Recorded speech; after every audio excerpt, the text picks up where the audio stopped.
important that you write down what you're doing in case it turns out good, then you can do it again. And if you mess with the recipe at all, then it's good to know what modifications you made. This is actually at about 1.043, so we're going to write that down. And then that's the OG or original gravity.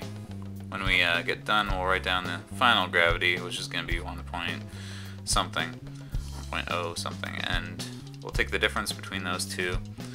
You multiply it by 105, and that gives you the alcohol by weight, and then you multiply that by 1.25, and you get the alcohol by volume.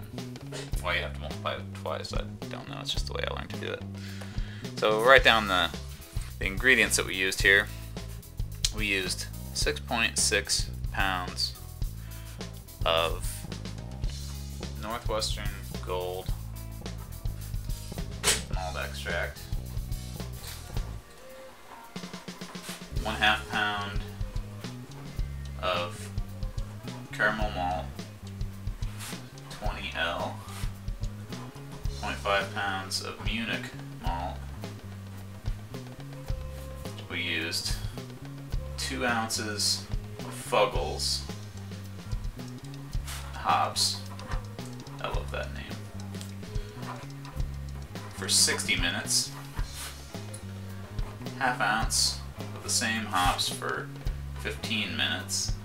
And another 1/2 ounce for 2 minutes. And then we used dry yeast.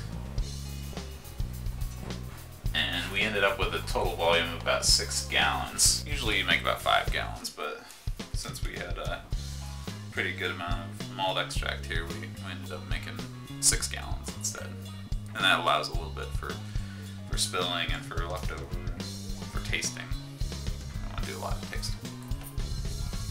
Okay, so what we've got done today, we have our wort or unfinished beer in our primary fermenter there. We're gonna keep that out of the sunlight and out of fluorescent light because that'll spoil the beer. Of course, the plastic bucket will keep most of that out. And we're going to let that sit for 1 or 2 weeks, and then we're going to bottle it. So stay tuned for that.